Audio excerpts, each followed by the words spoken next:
Baseball Hell is a production of Monkey Butt Enterprises. No animals were harmed in the making of this podcast.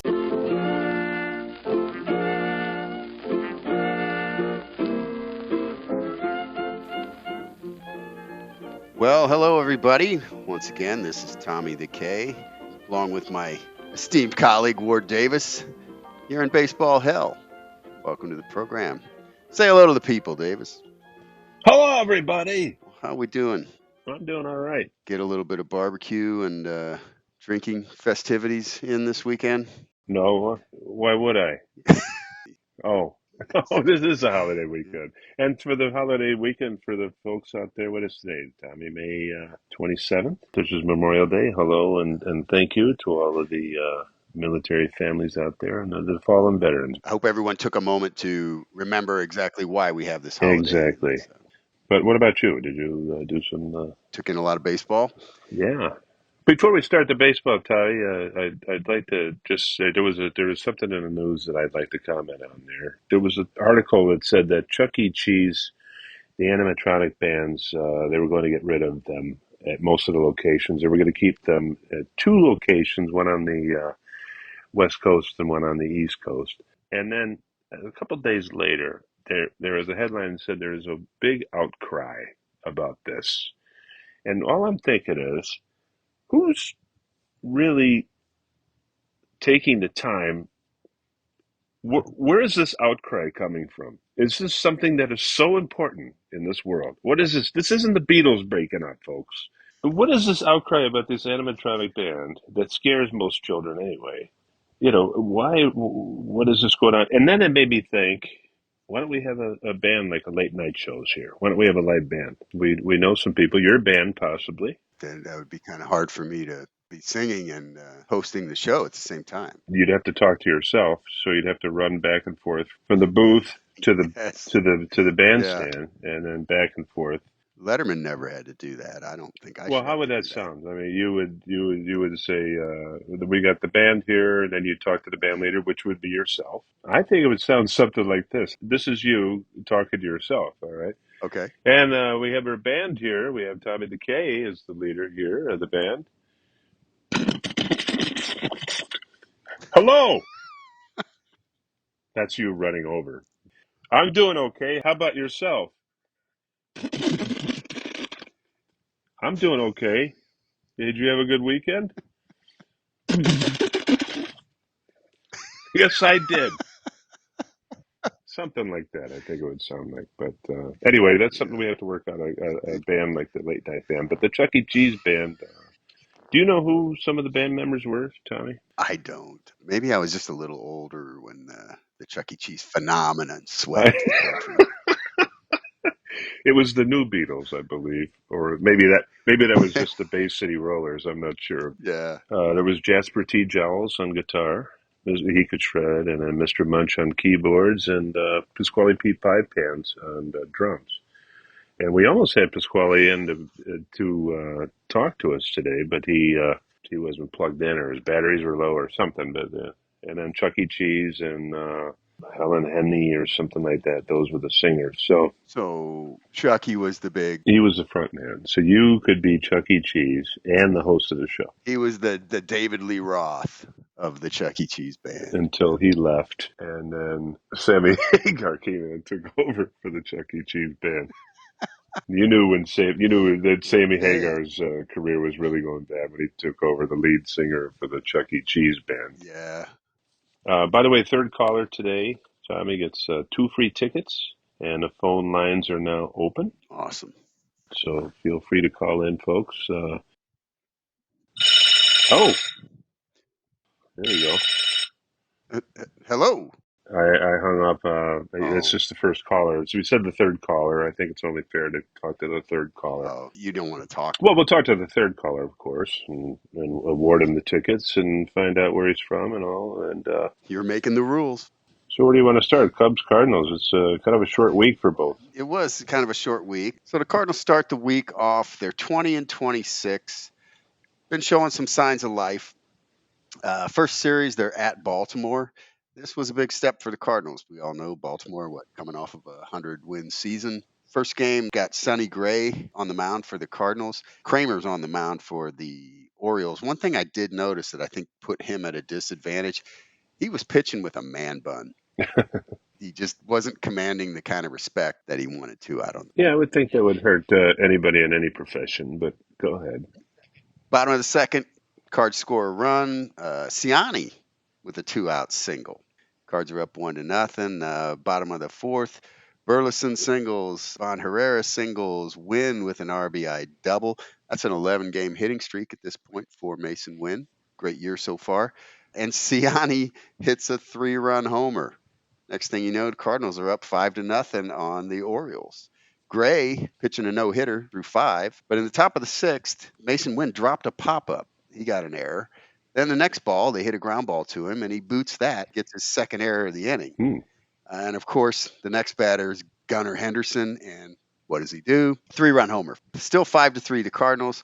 Bottom of the seventh, Mason Wynn gets an RBI on a infield single. Cards go up 6-3, and they're able to hold on to that lead. That was the final score, 6-3. So Gray pitched 5 2/3, only gave up 1 earned run. Cardinals went with Romero, John King, Kittredge, and Helsley out of the bullpen, and they pick up a win here. They're 21-26. Second game against the Orioles, Lance Lynn on the mound against Kyle Bradish. Bottom of the first, there was a bunch of terrible calls on balls and strikes on Nootbaar, and Nootbaar gets pissed, rightly so. I think there was 6 pitches in this at bat that were out of the strike zone for strikes, and so he goes down looking. He goes ballistic. Marmal goes ballistic. They get ejected from the game. So bottom of the first, and Nootbaar's already out of the game. Marmel got cut up, was kicked out too. Yes, he did. Bottom of the second, Nolan Gorman with a 2-out RBI double. Cards are up 1-0. Top of the fifth, the Orioles get an RBI double off Lance Lynn and tie it up 1-1. Bottom of the sixth inning, after another rain delay, this thing, in fact, got suspended, and the finish of this game got pushed to the next day. So they started this game on Tuesday night and did not resume and finish it until Wednesday. They started, I think it was like 11:30 in the morning, and Nolan Gorman hits a 2-run homer, his 8th of the year, in the bottom of the sixth. Cardinals go up 3-1, and they hold on and win this one. Helsley gets his 15th save. The game ends on a double play. Lynn went 6 innings, gave up only 2 hits, 1 run. It was unearned. Kittredge, Romero, and Helsley close this game out, and the Cards have beaten the Orioles again for the second straight day. It's 22-26 is the record. So then that was the conclusion of the suspended game. So then the third game they start pretty much right after that. It's Kyle Gibson against John Means. The Orioles get up on top 3-0 early in this one, top of the third. Another error by the Cardinals, this one by Arenado. And then there was a hit, a base hit, and a bad decision by Ciani in center field, trying to throw a guy out at third, allowed the runners to move up. All told, Baltimore comes up with 3 runs this inning, and they're up 3-0. Bottom of the fifth, the Cards pick up a run, and it's 3-1. Going into the bottom of the sixth inning, the Cardinals rally. Donovan gets a double, 2 RBIs, goes to third on the throw home, and scores on a wild throw 2/3. So this was one of those little league homers. See too many of these. So it was really only scored a double. He advanced to third on the throw home where they were trying to get the runner scoring, and then when they tried to catch him at third, the ball gets away. Cardinals get 4 runs the inning, and they're up 4-3. Bottom of the seventh, Mason Wynn with a true golf shot for his second home run of the year. It was a line drive, pretty much down the left field line. I think he hit this ball. It was about 4 inches off the ground. I don't know how he did it, but the Cards go up 5-3. At this point, Wynn Davis batting 295 with 780 ops. He's only 21 years old. Yeah, the extra base hits too. Top of the ninth, the Orioles get first and third, nobody out, and an incredible catch by Nootbaar saved the day. Pretty much makes an over-the-shoulder catch. It ends up being a sacrifice fly, but it's a really rare play, Davis. The runner who was on first was looking to score and tie the game, so Nootbaar throws it back in, get the double play at first base. So a sacrifice fly, but a double play. A double play at the same time. Yeah, pretty rare play. Mullins really would have scored quite easily to tie the game had Nootbaar not been able to haul that in. So he definitely saved the day. Helsley was resting because he had pitched the 2 previous days, so they sent Ryan Fernandez out for the ninth inning, and he was able to hold him off and get the save. Although he did give up the 1 run on the sacrifice fly, he had given up 2 hits in his 1 run in his 1 inning of work. But he was able to get the 3 outs, and the Cardinals complete a sweep of the Orioles of all teams. Yeah, So their first sweep of the year comes against probably one of the contenders for the World Series. yeah. The Orioles, they came in. I think they had lost maybe a couple of games before that, and they were kind of struggling a little bit. But those 3 losses, 3 in a row, that says a lot. When you can beat the Orioles 3 times in a row, that's a heck of a team over there. I think they caught him at a good time. They hadn't been playing terrible, but they weren't playing as hot as they had been, as we'll see later in the week. I think they caught the Cubs at a good time as well, but they took advantage of it. Yeah, they So far this year, the Cardinals had not been able to do. Baltimore then took advantage of the White Sox and swept them. Uh, oh, I believe that's the second caller. Let's just go. Are you going to hang up on this person Yeah, I'm too? trying to. All right, that's the second caller. That's the second caller, folks. Third caller. The next caller wins. Somebody's going to get these tickets. Finally, we can give these tickets away here. Well, anyway, the Cubs started the week 26-22. They've been struggling. They've been losing some series lately, and they come home and they play Atlanta. They have a day off, and they on Monday. Assad was struggling. He gave up 5 walks, 4 hits, but he seems to keep the team in the game all the time. He gave up 2 earned runs in 4 2/3 innings, but kept them in the game. The Cubs emptied the bullpen. 5 relievers. No runs allowed for the relievers. And then Nico Horner has been out with a hamstring injury, but they never put him on the injured list. So he's back in the lineup. He strikes out 3 times, but then he gets a big hit in the 10th inning off of Aaron Bummer, another good pitching name that we spoke about. And the Cubs pull one out in 10 innings against the one of the top teams in the National League. The Atlanta Braves. They win 4-3, and it's a Yeah. good start to the week. They get the day off, and they think, well, maybe this is what the Cubs need. So they get the walk off on that play, and that was an AstroTurf hit back from the '80s. That was right out of the Whitey Herzog playbook. Pound the It ball shot down, right and through. yeah, didn't that ball bounce about 80 feet up into the air? That brought him into Wednesday.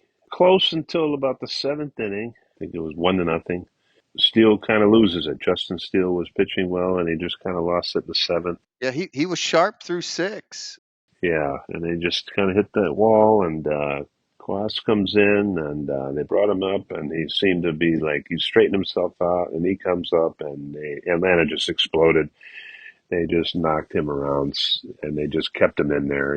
6 runs came over the plate. Yeah, Ozuna hit a 3-run homer off of him, and then Olson went back to back. Azuna's 15th home run. Oh my 15th gosh, home that's run. amazing. And then so 6 runs come over. But the Cubs, they only get 3 hits, and they lose 9-2.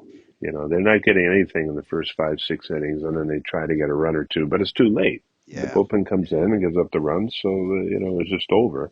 Who's this Porter Hodge? Porter Hodge was one of their draft picks. They brought him up. He's supposed to be pretty good, young pitcher, but He came within 1 pitch of an immaculate inning. an immaculate inning, of course, being 9 pitches, all strikes, and three strikeouts. He had 10 pitches, Yeah. and I think there might have been a 1 ball on there. And then, but other than that, he struck out the side. But another youngster that we'll see how he progresses. But he could be one of those guys. They tried him as a starter, I believe, in the minors, and I think his mind wanders a little bit. They said, "Well, we'll put you in for an inning or two. How's that? Okay. Just keep your fastball going." And I guess he's got an out fastball somehow. Yeah, so that was a bit of a bright spot. I think the other bright spot was, hey, Steele, hadn't looked too good in his previous couple outings, but he was sharp through 6. He only allowed 2 runs. Maybe he's getting it back together. And it's got to be a little disheartening when you're pitching you're pitching your ass off, and you got your offense is not giving you anything. You're keeping your team in the game. You're giving them 1 run over 6 innings, and and then next thing you know, a couple of mistakes here and there, and then they bring Kwas in. And they're running in some good pitching, but still at the same time, Yeah, Freed with the rare complete game these days. 105 pitches, he went 9. very efficient, very good. Cubs didn't really give him much of a battle. 3 hits, but a chance to win the series on Thursday. And Ben Brown comes in, and he looked good, but they haven't really stretched him out. He was starting, and he only goes 4 innings, but 4 scoreless innings, 1 hit in 4 scoreless innings, 6 strikeouts. And then Wisniewski comes in and serves up a home run to Kelenic of Atlanta. Atlanta's up 1-0, and pretty much that's it because the Cubs can't score. They did bring Kyle Hendricks in. Luke Little goes an inning in the third scoreless, and then Kyle Hendricks comes up, and they've brought him. They put him into the bullpen this week. Said let's try you out there. They sent him to the minors. He tried to work on his stuff. He came back, had one decent game, and now he's getting rocked again. And he comes up and he gives up 2 runs in the eighth. Yeah, He did pitch a scoreless night, but they hit him 2 innings, 4 hits, 1 walk. His ERA is now 10.47. So they can't really rely on him in the bullpen either. So no. And Ozuna came within an eyelash of hitting a 3-run homer off of him too. So he would have gave up. He gave up 2 runs. He would have gave up 5. But as it is, Davis, he did improve his ERA because he was over 10 and he pitched 2 innings and gave up 2 runs. That's 9.0. So he actually lowered his ERA. lowered it to 10.47. I think it was 10.6 something before that. But You got to call that progress. that's progress. But it doesn't matter if you don't score runs. They had 4 hits, 3 singles and a half double Yeah. scattered throughout the game, and they lose 3-0, and they lose another series. That's the third series in a row that they've lost at this point. All right, there's our Oh, second call. yeah. Better cut There's that guy call. off. Cut that guy off. That's call number 2. All right. Remember, third caller, so that would be the next caller, I believe. Tommy would be the winner of this one. Yeah, I'm getting excited. I'm going to look for my our producer there, and he said that's number 2. Well, he's in charge. So The Cubs dropped that third game, and they are 27-24 then at this point after the first series of the week. yeah, they just slowly getting back to 500, and now I'm getting word from the producer here that that was. Wait a minute. What? Okay, that's okay. Tommy, I'm getting word from the producer. That phone call we just had is not the third call. That's the fourth call. Whoa. Really?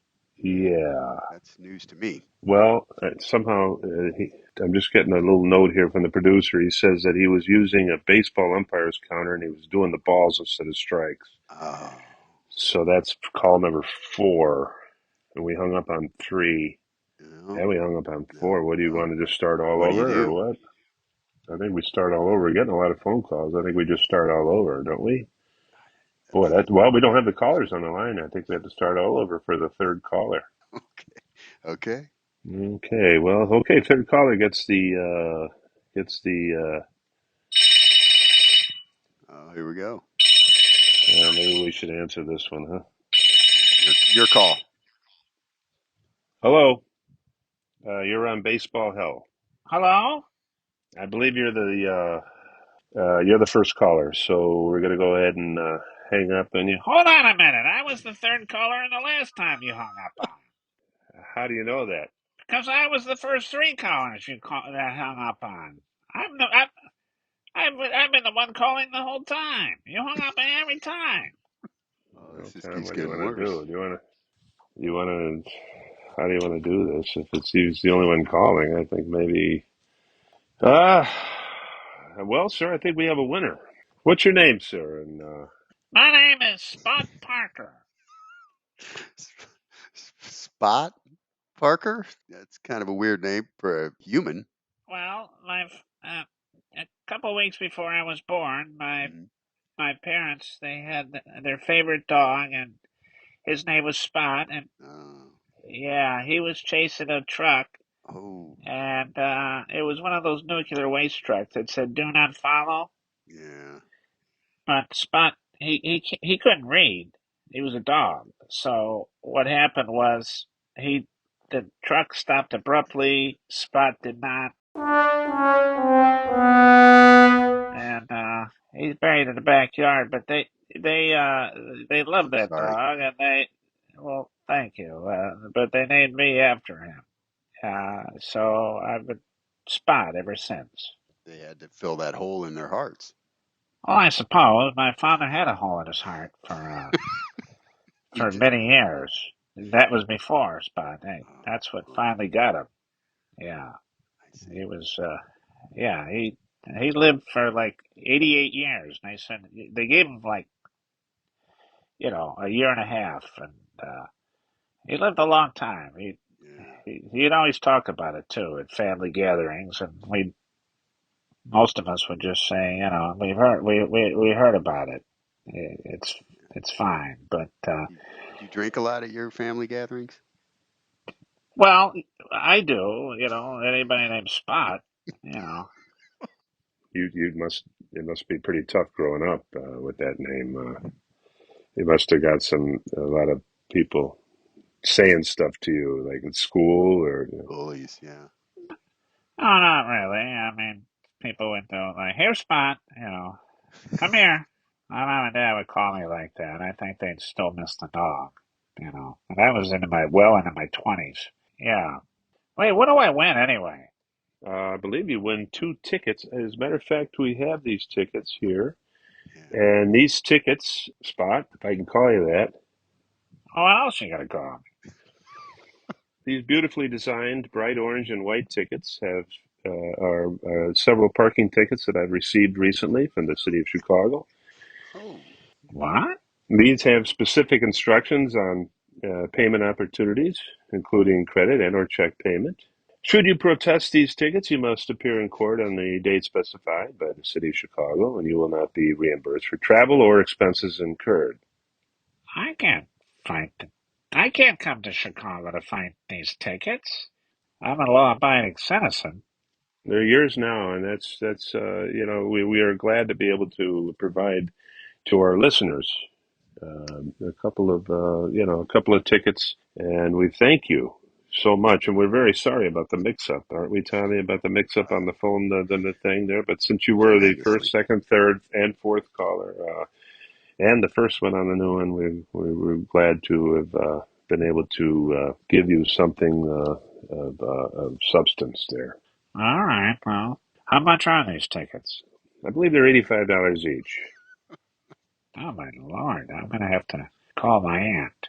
She hides money underneath her cat. Oh, all right, well, very good. Well, thank you so much for calling in. All right, well, thanks. I guess this isn't what I was expecting. Godspeed to you, Spot. Well, thank you. And by the way, Lord Davis, you're a jerk. Oh my gosh. It never changes.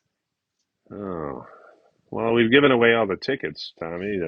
I don't know what else to say other than I think we should just move on. This All right. Okay, well, Series 2, we got the Cards and the Cubs in a showdown at Busch Stadium, but fans will have to wait because Friday night it's a deluge and the game is actually rained out. which I was kind of happy about it. The way the Cubs needed another break and a Yeah. little bit more rest for their beleaguered staff. This was going to be the clash of the Titans between Shotei Imanaga and Miles Michaelis in Yeah. a battle for superiority. One of the reasons I was happy though is I was happy to see that the Cubs, even if they lost the next two, that they would not be passed in the standings or even tied in the standings with the Cardinals. But yeah, Imanaga, that's an interesting story there. It is. Let's talk about that because he was going to start if they played Friday. They never made any indication that he was not.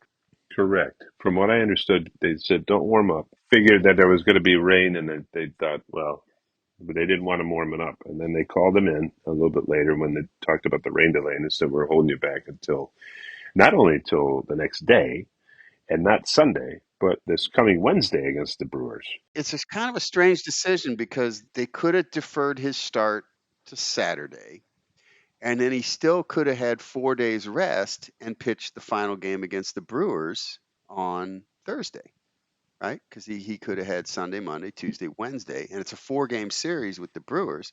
So he could have pitched one game against the Cardinals still and pitched the final game against the Brewers. And I would think divisional opponent, they would have wanted him to have both of those starts. So it's very interesting that they deferred him like that. I see, but the explanation from the Cubs is that he was that they're watching his innings over the he's about 170 innings pitcher over his last few years in Japan. I Yeah. think that was his last time he maybe 2019 or so. He threw 170 innings. So they're trying to watch his innings, and they thought, well, here's his rate out. We can give him a break. But you know, when your team's doing poorly, I think you go with the hot hand still to try to get him out of it. And like you said, he could have still had, but and he's also they're trying to keep him on like in Japan. A lot of pitchers are on a 5 day off schedule between outings. Okay. They're Yeah. trying to keep him away from And there's also that thought that here's Craig Counsell coming back, and he can throw Justin Steele and Imanaga and try to do At the something, Brewers. Yeah. against the Brewers instead. He probably wouldn't have pitched against the Brewers if he had gone on Saturday or Sunday. So it ends up being Tejon against Michaelis. And bottom of the third, Donovan singles, Newt singles, Goldschmidt gets a ground out but drives in a run. And then Arenado hits a bloop single and drives in another run. So the Cardinals get up early, 2-0 on the Cubs. Top of the fourth, Horner doubles off the wall. I thought this ball was gone when I saw it. And I've seen this replay Yeah, about 4 times, and there was a white sign out there. I still can't pick up where that ball actually hit because I swore at the time that it was out of the park. Anyway, that was a double off the wall, drove in 2 runs. Bush follows that up with an RBI single. Cubs are up 3-2. Bottom of the sixth, Gorman singles, steals second base without a throw. That was interesting. And Mason Wynn gets an RBI double to tie the game 3-3. And again, at this point, another check on Mason Wynn. He's now at 301 with a 793 ops. He's continuing to stay hot. Top of the seventh, Bush hits ground ball to Gorman. This was an interesting play. Gorman kind of made a sliding catch, nice range, gets up and hurries the throw a little bit. Goldschmidt was kind of leaning into the direction he thought the ball was going to go, and Gorman threw it pretty far to his right. The ball snow cones out.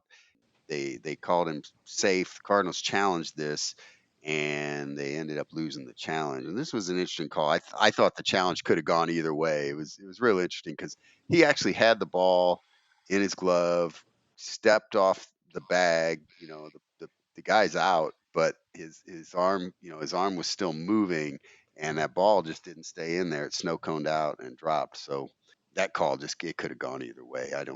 yeah, I agree. It could have gone either way. I mean, it looked like he had it, and then it just I don't think the ball ever stopped moving in his glove is probably the way they looked at it. It was yeah, sliding toward the end, and then it just leaked out right after he stepped off the bag. tough to win that challenge. Yeah. And Wisdom doubles home run, and the Cubs are up by a run, 4-3. This was the top of the seventh. Bottom of the seventh with 2 outs. Goldschmidt doubles, but Arenado grounds out, so he fails to give the Cardinals the lead. Top of the eighth, Cubs get 3 successive singles, but manage to not score. They had a Right. runner thrown out at second on a bobbled pitch. It was Suzuki. He took off for second base, and they threw him out. And then they got 2 hits after that, but Romero buckled down, and they stranded him. Horner struck out, and Bush grounded out. So that was a big opportunity there where the Cubs failed to score, and I think that's really what ends up costing them this ball game. But they still had a 4-3 lead going in the bottom of the eighth, and they had Mark Leiter Jr. and Neris go, ready to go. And Leiter Jr. has been fantastic all year, and he just got rocked with singles. It was kind of death by the paper cuts, right? Burleson led off with a single. Gorman follows up with a single. This is the bottom of the eighth. Ivan Herrera strikes out. Mason Wynn pops out. Looks like the Cubs are going to get out of it. Who walks up to the plate but Matt Carpenter? Yeah, Carpenter pulls a page out of his past, gets an RBI single to tie the game. Burleson barely safe at the plate. Cubs have had a lot of interesting plays at the plate, either defensively or offensively this season. Don't you think? Yeah, won and lost just like a Gotten lot their of their share. games today. They've had their share of calls at the plate there. I think Craig Counsell is saying maybe I should have stayed in Milwaukee. Yeah, but Burleson really hustling hard. You got to give him a lot of credit. He's not the fastest runner in the league.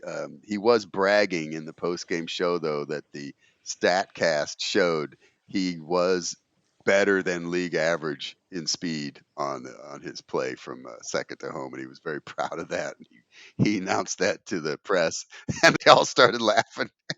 Must be a lot of slow players in the league this year.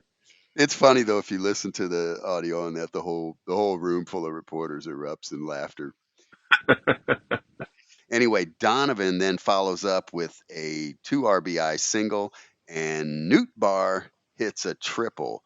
Next thing you know, Cardinals have put 4 across the plate, and they're up 7-4, heading into the top of the ninth. However, it's not going to be over that easily. Helsley's on the mound. He's been blowing the league away. He's got 15 saves at this point. But in the top of the ninth, Swanson and Madrigal single off of him. Hap just missed a home run. He flew He out did. deep. I mean, Yeah. he was just a millimeter off on that barrel, and that ball would have been gone. Tauchman gets an RBI single. Suzuki flies out. Bellinger gets an RBI single. Next thing you know, it's 7-6. Morel grounds out, and the Cardinals hold on.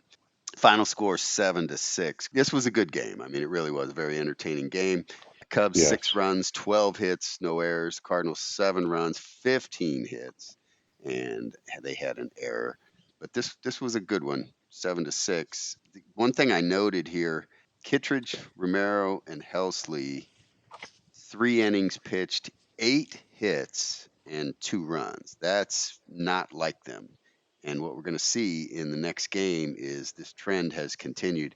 It's got me a little bit worried that the bullpen's getting overworked, especially those 3, Kittredge, Romero, and Helsley. But Helsley does hang on despite giving up 4 hits and 2 earned runs. He gets a save, so he's got 16. Cards are 24-26. Cubs are 27-25 after this first game of the series. Same with Mark Leiter Jr. You know, here you take it for granted. The guy's just lights out every time, and then all of a sudden 4 runs. You know, Yep. in a tight game and a big game Yep. that they need. Tell us about the second game, Davis. Well, all I could say about the second game, which was Sunday, is that the final score was Goldschmidt 4, Hap 3. That just about sums it I, up. that pretty much sums it up. Two-run home runs by Goldschmidt, a 2-run homer, but unfortunately the second one was a solo shot by Hap in the ninth What a inning. bum. and it's a 4-3. Nobody on the second time when Hap did it, but the Cubs again they don't do anything until late in the game. It seems like the first 5 or 6 innings, the Cubs are just like, this is batting practice, and we're not doing very well. And then they wake up at about the seventh, eighth, ninth inning, but it's too late, and the Cubs lose 4-3 to the Cardinals. By the way, there was a long rain delay. How long was that rain delay before the game? 2.5 hours, 3 hours almost. Yeah, because this was game of the universe, and they didn't get started till around 9 o'clock, I think. Yeah, a Sunday night game on ESPN, and which is tough on both teams because they had to travel. Yeah. Both of them travel on the road. The Cubs were going to Milwaukee for an afternoon game, and the Cardinals were going to Cincinnati for an afternoon game on Monday. By the way, those 2 home runs by Hap, one came off Kittredge and one came off Helsley. So once again, as I mentioned, the back end of that Cardinals bullpen, that trio of Kittredge, Romero, and Helsley, showing some signs of maybe being a little bit tired at this point. They gave up in 3 innings in this game, 7 hits, 3 earned runs. So the 2 games against the Cubs, Davis, 6 innings pitched, 15 hits, 5 earned runs, and 2 homers. That's the combined performance of Kittredge, Romero, and Helsley, who basically up to that point had been almost unhittable. They all had ERAs under 2. And yet the Cardinals pull out 2 wins. Cardinals went 5-0 for the week, 5 straight wins. They've won 10 out of their last 12. The Cubs really, moving in the exact opposite direction. Like I mentioned earlier, their hitting woes very similar to what the Cardinals were enduring the first 5 weeks of their season. Four straight losses for the Cubs, and they're 3-7 in their last 10, and they're 27-26 though, still in second place. Going to today, Monday's game, it was a tough week for the Cubs, but a good week for the Cardinals, I will say. Now, Davis, I was looking at some team statistics here just to see what was going on, and I was shocked. I know you'd been telling me, the Cubs were struggling with the bats, and I didn't realize it was as bad as it was the last 2 weeks. So I did the MLB team stats for the last 15 days. Now, this does not include the Monday games, but excluding those, the last 15 games, home runs, Cardinals are 10th, okay? And the Cardinals had been at the very bottom for the longest time, right? Cubs 30th in home runs. Ops, Cardinals third with a 801 ops in the last 15 days. Cubs 30th with only 550. Batting average, the Cardinals are second, 282. Cubs, once again, at the very bottom, 30th, batting 190. In runs scored, Cardinals sixth, Cubs 30th. This is pretty amazing since the Cubs had been so efficient coming up with the clutch hits. Things really dried up on them. And I'm sure they're going to bounce back, but it just shows how quickly things can change. And now in pitching, the Cubs still have been strong. They in the last 2 weeks they've been 12th with a 3.77 ERA. Cardinals 16th. I was looking at some of the individual performances. This is just such a turnaround for the Cardinals, who had just been abysmal at the plate. But in the last 15 days, Wynn batting 365, 989 ops with two homers. Goldschmidt 258 with four home runs. Burleson 382, 957 ops, two home runs. How many home runs did Goldschmidt hit against the Cubs of those four home runs? It's a little skewed. But anyway, go ahead. The guy who's still struggling on the Cardinals is Arenado. Even the last 2 weeks, when everyone else has been doing well, he batted 213 with 529 ops and one home run. So he's still struggling. Newt Bar 308 and 1.034 with four home runs. I told you about Newt Bar. I told you about Lars Newt Bar. Ivan Herrera 313, 744 ops, no home runs, but he's doing a good job holding down that catcher spot. The loss of Contreras, right? Now, conversely, looking at some of the Cubs, Dansby Swanson batted 184 the last 15 days. Bellinger 258 with 716 ops. That's okay. He had one home run. Bush batted 139. Gomes 152. Amaya 140. Cubs are getting nothing out of the catching position in terms of offense. No, and Bush has just hit a wall since he hit 5 days in a row with a home run. He's just hit the wall. He's not even. They've got Wisdom out there Yeah. lately at first. And Hap, in spite of being hot against the Cardinals, batting only 216 in the last 15 days. I don't care if Hap's batting 050. He's going to kill the Cardinals. He always does. Suzuki's been struggling, batted 210. Yeah, they're all struggling. It's pretty amazing. Like I said, they basically caught the disease that the Cardinals had. Question is, can they get out of it faster than the Cardinals did? It's the same thing that we were talking about the Cardinals with earlier. Like you said, it's not fun to watch. If your team can't hit and you go down, if you're down 2-0, 3-0, you're going to lose. Yeah. They're fighting their way through. They're trying to fight their way out of a bag, and they can't seem to do it. So they're off to play the Brewers for 4, and then they've got 3 against the Reds over the weekend. They'll be home.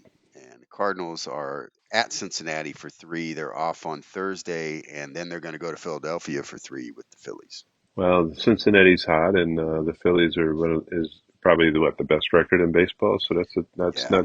not an easy week for either team. The Cardinals struggled at the Reds field there. What do they call it? Great American Small Park, because of all the home runs that get hit there. That's what John Rooney always calls it. Have you ever been there? No. I haven't either. Now that they've been doing poorly lately. I was thinking about making a little run down there, and they have, I like, they have teams that are doing poorly. Those are the games you want to go to because they have the deals, like Thirsty Thursday and Businessman Tuesday and all kinds of stuff just to Yeah. get people in it. Dollar hot dog Wednesday, and that's when you see people just like 6 hot dogs. And I didn't know you could eat 6 hot dogs. Well, I can't, but they're only $1. So, oh Do we have no, another call? no, I don't know if we should answer this one, Tommy. I really don't. My best advice is don't answer it. All right, we might as well. We might as well. Hello, you're on Baseball Hell. Yeah, hello? Yes. Yeah, this is Spud Parker. You guys never took my address to send me those parking tickets. Davis, can you handle this? Well, let's get that. We're gonna put this through to your producer. You're in Booze, Illinois. Yeah, on Booze Road. We're gonna put you through to our producer, and he's gonna take your address. And thank you for calling back because that was a misstep on our part, and that could have caused me considerable problems down the line. Thank you so much. Well, I'm trying to be a good citizen. Well, you are a good citizen, and thank you for taking care of these parking tickets. I guess it's the least I can do. I won them. All right, we're going to put you through to the producer. He's going to go ahead and take all your information. All right, thank you. Do I get anything for this call? No, you don't. Okay. Oh boy, Tommy, I just put him through there. Thank God he called back, huh? Good folks. I know. Oh no, jeez. Oh no, Tommy. I'll take this one, Tommy. Hello. Yeah, you got cut off there. I'm just trying to give you my address. So you can send me the... What line am I sending this to, producer? What line am I sending this to? All right, we got line 4 over there. Okay, are you ready? Yeah, thanks a lot. Wouldn't this make me the third caller again? Let's close these telephone lines. And we're going to close out the show. That's it for episode 8. Thanks for joining us here in Baseball Hell. Please ignore that line that you hear in the background. For the love of God, don't answer that phone. Good night, folks. Say good night, Davis. Good night, Davis.